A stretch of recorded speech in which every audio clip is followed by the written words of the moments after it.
Et bonjour à tous et bienvenue sur Vision Crypto en ce 20 décembre 2024. À un mois pile de l'investiture de Donald Trump, la map est véritablement rouge. On prend extrêmement cher. Je vous conseille juste de ne pas regarder vos wallets, de ne pas panic sell. Et si vous pensez véritablement qu'il y a encore une phase haussière, eh bien, je vous le dis tout de suite, il faut juste soit vous holder, soit si vous avez de la liquidité, vous rachetez les tokens, vous augmentez vos bagues. Alors, ceci ne constitue pas, bien entendu, un conseil en investissement, mais en tout cas, pas de crainte. Oui, on prend cher, oui, c'est pas grave, parce que si vous avez cette conviction qu'on va monter, eh bien, dites-vous que dans quelques mois, il va y avoir une phase extrêmement haussière et vous aurez été extrêmement content d'avoir été patient. Mais je sais que c'est très compliqué et en plus, c'est pas forcément des bonnes nouvelles que je vais vous amener parce que je vais vous montrer ce que je vois et je pense qu'on pourrait encore avoir une chute.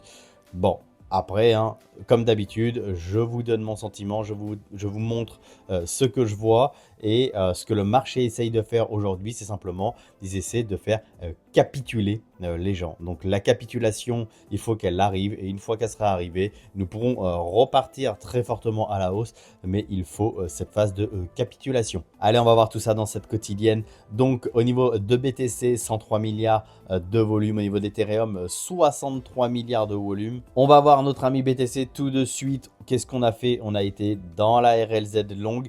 Donc je me doutais un petit peu comme qu'il allait avoir une deuxième chute. Hein. Je vous l'avais dit hier dans la quotidienne que possiblement on pouvait aller chercher plus bas. Je pensais juste qu'on allait d'abord revenir dans la RLZ short. On n'a même pas été dedans. On a été relativement vite chercher en bas. Aujourd'hui, nous sommes dans une RLZ longue. La RLZ longue de ce mouvement ici. Vous prenez le Fibonacci de ce plus bas jusqu'à ce plus haut et ça vous donne la RLZ longue ici. Et pourquoi? Alors je pense qu'on peut aller plus bas. Eh bien, plusieurs facteurs. Premièrement, le premier facteur, c'est que vous avez une zone de 0,38 du retracement de Fibonacci ici.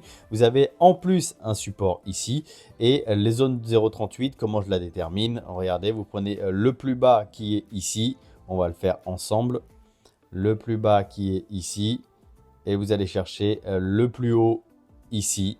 Et vous voyez qu'on arrive au 0,38. Ici, vous voyez sur le retracement de Fibonacci, 0,382 du retracement de Fibonacci. Donc, on va souvent revisiter les 0,38 avant de faire une continuation haussière. De plus, ici, c'est un très gros support. On l'a vu plusieurs fois ici. On est venu le visiter, et on s'est fait rejeter à chaque fois. Sachant qu'ici, on avait galéré un petit peu à le passer. Hein. On s'est fait rejeter ici, rejeter ici, rejeter ici, encore rejeté ici avant de vraiment break à la hausse et après on s'en est servi véritablement comme support. Donc c'est un très très gros support qu'il faut réussir à tenir. Hein. Donc le support c'est des 90 000, 90 à 92 000.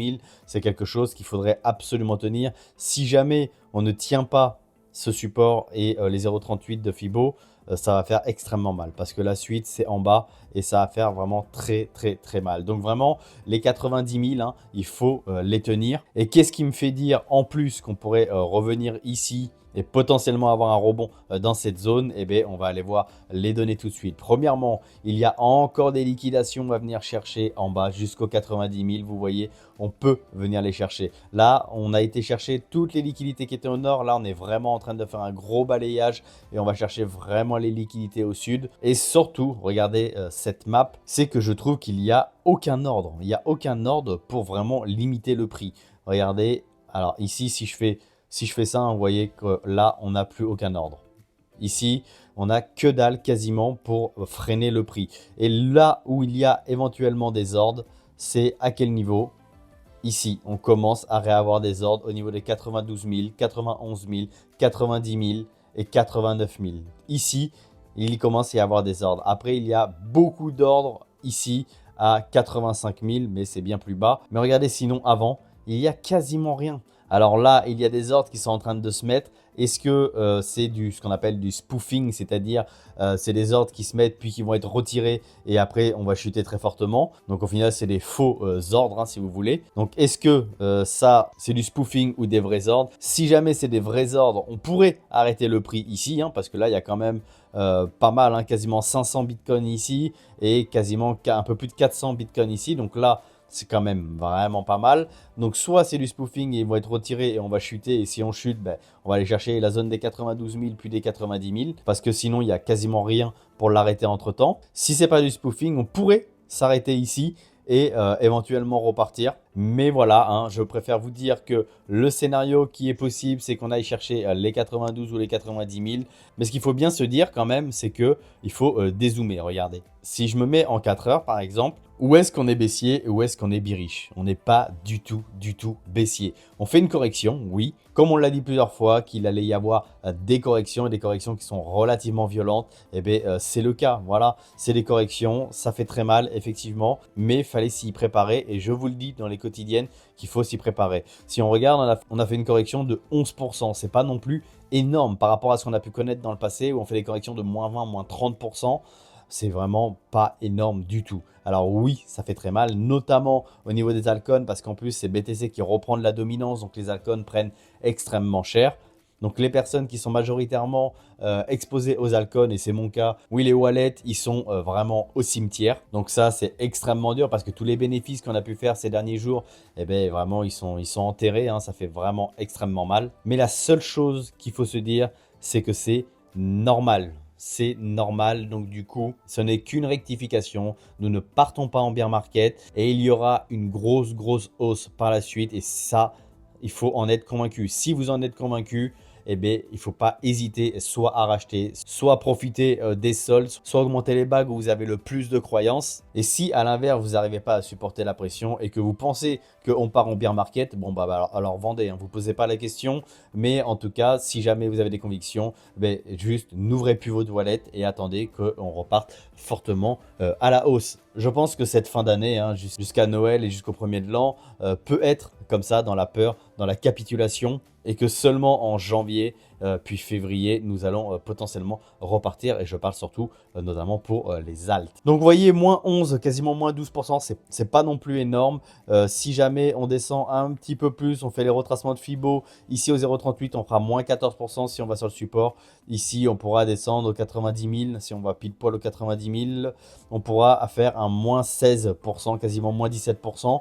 Et je pense que c'est pas du tout déconnant. Donc, à voir, voilà mon scénario. Il y a plusieurs confluences qui tendent à ça. On est quand même revenu dans une RLZ longue, donc on peut avoir un fort rebond quand même. Donc à voir après si jamais on repart à la hausse ou si on a une dernière chute pour essayer vraiment de sortir tout le monde du marché et de faire la grosse capitulation. Mais voilà, vous le savez, la zone à tenir, les 90 000, on peut revenir dedans sans aucun problème, mais il faut la tenir avant que ça soit vraiment l'hécatombe. Parce que là après, ça fait très mal, hein. C'est-à-dire que si jamais on fait une petite projection, on va le faire ensemble, on reprend le retracement de Fibo et ensuite c'est soit les 0,5 ici, on peut très bien s'appuyer dessus et donc les 0,5 on est à 88 000. Donc d'ailleurs c'est quelque chose qui est possible, on pourrait très bien faire une jambe baissière et si on break on pourrait faire une jambe baissière très violente où on descend ici aux 88 000 avant de remonter très rapidement. Vous savez, des mèches comme on a fait ici par exemple, hein, vraiment des mèches de liquidation. Donc c'est quelque chose qui peut totalement se produire. Mais l'essentiel, c'est qu'on soit ravalé très rapidement. Donc là, ça se trouve, si ça arrive dans la nuit, le matin, on se réveille, on n'a même pas calculé qu'on a eu une grosse mèche de liquidation. Ça, c'est le mieux. Et sinon, alors cette RLZ longue, vous voyez, hop, elle est fausse. Il faut tout le temps la réajuster. Et sinon, on va ici au niveau des 80, entre 75 et 80 000. Et là, ça ferait extrêmement mal. Mais c'est pas quelque chose qu'il faut s'enlever de la tête. Pourquoi? Oui, attention, hein, ce n'est pas quelque chose que je veux voir, c'est pas quelque chose que je vois pour le moment. Ne me dites pas que je suis riche et tout, et blablabla, que je fais du FUD. Non. Moi, ce que je veux, c'est que ça monte, c'est tout. Après, je vous montre l'effet. Et l'effet, vous voyez, quand je vous disais qu'on pouvait chuter, mais en tout cas, et qu'on allait chuter, hein, qu'on allait probablement s'approcher très fortement des 110 000 avant d'avoir une rectification, ben, qu'est-ce qu'on fait? Voilà, donc je ne veux pas dire j'ai raison, mais en tout cas, c'est ce qu'on a fait. Et donc, je vois que potentiellement, on peut continuer. On est en train de créer énormément de sentiments de peur. Et donc, il faut faire capituler un maximum de personnes. Donc, on pourrait très bien en revenir ici Et en plus, il y a une confluence ici en revenant dans cette zone entre les 75 et les 80 000, c'est le gap CME. Pourquoi? Parce que je vous rappelle qu'on n'a jamais comblé ce gap CME. Alors oui, d'ailleurs, j'ai complètement oublié de vous dire, bien entendu, on a comblé ce gap CME qui est ici, hein, plus que comblé, donc on peut le supprimer. Mais on a toujours ce gap CME qui est ici, donc le CME, un Chicago Mercantile Exchange, donc le futur des institutionnels. Et regardez la confluence, ici, on est entre les 81 000 et les 77 000. Donc, pourquoi pas le combler également en même temps. Eh bien, c'est pas quelque chose de déconnant avant de repartir et de reprendre vraiment la grosse phase haussière. Donc première étape, c'est vraiment le support ici qu'il faut tenir. Si on le tient, eh bien, on peut totalement repartir, hein, et encore chercher un nouveau plus haut possiblement. Si jamais on ne tient pas ce support, la prochaine étape, ça va être les 0,5 dans les 87-88 000 ici, là. Et ensuite, c'est la RSZ longue, donc les 80 à 75 000. Bon, autant vous dire que si BTC reprend de la dominance et qu'on chute ici, les Alcons, ça va être l'hécatombe, hein, ça va faire extrêmement mal. Donc justement, au niveau du Total 3, qu'est-ce qu'on peut faire justement? Donc qu'est-ce qu'on peut faire? Eh bien, vous voyez, il y avait la RLZ longue ici. On a bien fait le rebond, mais je vous avais fait ce petit schéma où on pouvait rechuter. Et bien voilà, regardez ce qu'on fait. On fait un petit peu ce mouvement-là.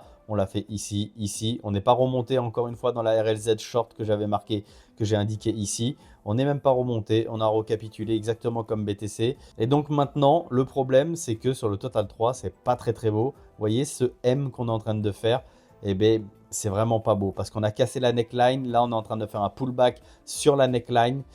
Et pour moi, c'est une continuation baissière. Donc, accrochez-vous parce que possiblement, vos wallets peuvent prendre encore très cher et notamment sur les Alcons. Et je vous rappelle qu'on a une très grosse zone ici également. RLZ longue, c'est la grosse RLZ longue de tout le mouvement avec également un support ici à ne pas casser. Donc là, on pourrait faire un gros mouvement pour aller dans cette RLZ longue avant de repartir sur les Alcons. Donc si BTC, lui, continue à prendre de la dominance, parce que oui, regardez, il continue de grinder et de prendre de la dominance. Donc s'il continue de prendre de la dominance, mais tout en chutant, ben là, le Total 3, il finit ici, hein, sans aucun problème. Donc voilà, il y a beaucoup de confluences quand même qui font dire qu'on pourrait, donc soit on vient ici, soit on break et on va chercher la RSZ longue, hein, quasiment. Donc là, on va aller combler le gap CME avant de repartir. Et surtout que même si on reprend le plus haut et qu'on vient ici, vous voyez, on ferait nos moins 30%. Donc moins 28, moins 30%. On les ferait, donc c'est pas du tout déconnant. Si on regarde le passé, il y a beaucoup de paramètres qui montrent qu'on pourrait y revenir. Bon, il ne faut pas voir ce scénario-là, il faut juste l'avoir en tête. Le premier scénario, c'est ici. Voilà, si on tient, on peut repartir. Si jamais on ne tient pas, c'est ici. Donc véritablement, je vous conseille de ne absolument pas regarder la tête de vos wallets. Si en plus on chute ici, bon ben à part essayer d'avoir un maximum de liquidité pour racheter toute la baisse, c'est tout ce que vous pouvez faire, hein, mais sinon vous allez vraiment pleurer sur les Alcons. Mais par la suite, si on fait tout ce scénario, le BTC ne tient pas ici, il va dans la RSZ longue, du coup le Total 3, forcément lui s'enfonce également, il va ici sur le support et la RSZ longue. La BTC dominance a bien monté au niveau des 60, 62, 63%. Je pense qu'on aura vécu le plus dur, on aura fait capituler absolument tout le monde et ensuite ça sera enfin, je pense vraiment la Alcon Season, la Bitcoin Season d'abord parce qu'on repartirait très fortement et ensuite la Alcon Season quand la BTC dominance diminuera. Donc voilà, je ne vais pas vous dire qu'on va fortement repartir, que ça va aller, ça y est, on a pris suffisamment cher. Non, je pense qu'on peut encore prendre cher. Déjà, je pense qu'on peut aller au moins sur ce support et possiblement aller dans cette RLZ longue. Je ne sais pas s'il y a beaucoup de youtubeurs qui vont vous dire qu'on peut aller chercher ici les 75 000 ou 80 000. Alors d'abord les 90 000, hein, premier support, attention, c'est le premier scénario que je vois. Ensuite, si jamais on ne tient pas, on peut aller chercher beaucoup plus bas. Mais voilà, je ne veux pas attiser la peur ou quoi que ce soit. Encore une fois, je vous dis simplement ce que je vois et les possibilités que vous y soyez préparés surtout parce que là je vois énormément de personnes qui sont en mode panique. Il ne faut pas paniquer, il ne faut pas paniquer. Si vous avez la conviction encore une fois que tout va monter, aucun problème. Oui, ça fait mal, oui, c'est dur, mais sachant qu'on peut encore souffrir. Eh bien, vraiment, si vous souffrez trop maintenant, quand on va encore chuter, ça va être vraiment très dur. Et d'ailleurs, félicitations à tout mon groupe Telegram qui se serre les coudes. Félicitations à vous. Je sais que ça se soutient énormément et donc ça, c'est parfaitement ce que je veux voir. Pour toutes les personnes qui n'ont pas encore rejoint le canal Telegram, n'hésitez pas à le rejoindre. Les liens sont en description et c'est entièrement gratuit. Voilà. Donc oui, c'est difficile, mais il faut serrer les dents maintenant pour avoir droit au bonheur au premier trimestre 2025. Vous le savez, c'est ma conviction. Février, mars, avril, mai, vraiment ça va être pour moi la grosse hausse sur les altcoins, sur BTC et les altcoins. Donc je pense vraiment qu'il faut juste serrer les dents, attendre, ne pas ouvrir son wallet, recharger si vous avez de la liquidité. Si vous n'avez pas de liquidité, ben même limite fermez les écrans, fermez tout et attendez début d'année, profitez de vos proches en attendant. Ça vous évitera de souffrir en voyant toutes ces baisses. Donc on voit qu'on est en train de créer un petit peu de peur puisque les gens se mettent à shorter. Hier on commençait à le voir et donc je pense que plus il y aura de shorters, plus ils vont prendre un gros short squeeze au moment où on va repartir. Donc bah, c'est bien, il faut créer de la peur, il faut que le sentiment du marché soit baissier et qu'il y ait cette capitulation pour pouvoir repartir très fortement après à la hausse. Regardez, je vous disais dans les quotidiennes que ce qu'on voyait ici ressemblait plus à ce qu'on voyait ici en décembre et que après on aurait toute cette phase là où là c'est complètement fou sur les altcoins et donc je pense véritablement que là actuellement on était ici. Donc là, on a fait le nettoyage, on est dans cette phase ici, là, d'après gros pump. Et ensuite, vous voyez, probablement février, mars, avril, ici, on aura une fois de plus un gros pump, notamment des altcoins. Tout le monde sera dans l'euphorie, en longue. Et là, on aura de très belles performances sur nos altcoins. En tout cas, c'est le scénario que je privilégie. Au niveau des liquidations, bien entendu, qui c'est qu'à manger, ce sont les longues, 717 millions de longues, donc ça commence à piquer un petit peu. Au niveau des ETF, forcément, il y a eu des outflows, donc des sorties, 671 millions de sorties sur l'ETF BTC et 60 millions sur l'ETF Ethereum, donc forcément, c'est Bitcoin où il y a énormément eu de sorties. Allez, au niveau des nouvelles pour terminer cette quotidienne, donc 21 Share, donc ça c'est BlackRock. Donc il y a un trust qui permettra aux investisseurs institutionnels comme BlackRock par exemple d'investir sur le DOT. Donc ça peut être extrêmement positif pour le token DOT. Si jamais vous êtes exposé dessus, c'est plutôt une très bonne nouvelle.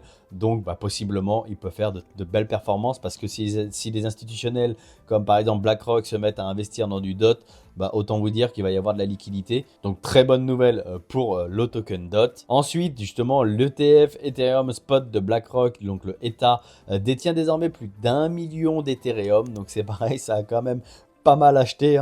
Donc sachant que Ethereum n'a pas fait encore de performance, je pense qu'ils ont une belle perspective de hausse sur Ethereum et qu'ils vont s'en foutre plein les fouilles quand Ethereum va décoller. Et également World Liberty Financial, le projet de la famille Trump, paye le DIP et swap 2,5 millions d'USDT, donc de stablecoin, contre 722 W Ethereum. Donc c'est de l'Ethereum tout simplement. Donc c'est parfait ça parce qu'ils rachètent les baisses et donc pour Ethereum, donc ça fait vraiment de l'inflow sur Ethereum et c'est une très bonne nouvelle. Parce que je pense que quand il va partir très fort. Vous le savez, je vous le dis très souvent sur cette chaîne.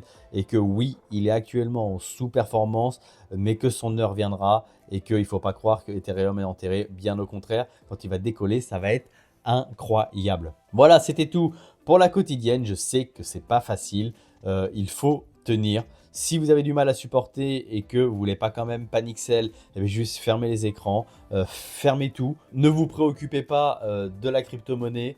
Surtout si vous avez plus de liquidité à injecter dans le marché, ne faites rien comme ça. Ça vous évitera de faire des bêtises. Par contre, bien entendu, comme j'ai dit tout à l'heure, si vous y croyez plus, si vous avez trop peur, si c'est trop dur pour vous, écoutez, sortez du marché, tout simplement. Je ne vous dis pas de vendre ou je ne vous dis pas d'acheter. De toute façon, il n'y a pas de conseil d'investissement, mais il faut que vous soyez bien psychologiquement également. Donc c'est très compliqué. Je sais que c'est pas forcément facile à gérer, mais on est là pour ça. On fait des quotidiennes pour que vous soyez rassurés. Le but dans cette vidéo, donc je vous dis que oui, on peut chuter, mais encore une fois, il ne faut pas voir court terme, il faut voir long terme. À long terme, je vous dis que c'est extrêmement bullish et que de toute façon, quand on dézoome les graphiques, on est extrêmement bullish et qu'on va probablement premier trimestre premier trimestre, début second trimestre 2025, on va avoir des hausses, je pense, qui vont être incroyables. Donc il faut être solide, c'est maintenant qu'il faut tenir, c'est maintenant qu'il ne faut pas capituler. Cliquez sur le bouton abonner si vous n'êtes pas encore abonné à la chaîne,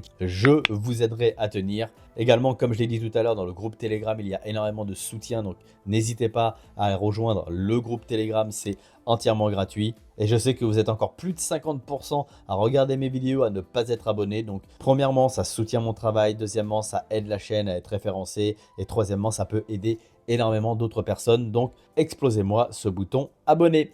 Je vous laisse là-dessus. Passez une excellente journée. Plein de courage à vous. Et je vous dis à demain pour la quotidienne. Et surtout, restez curieux.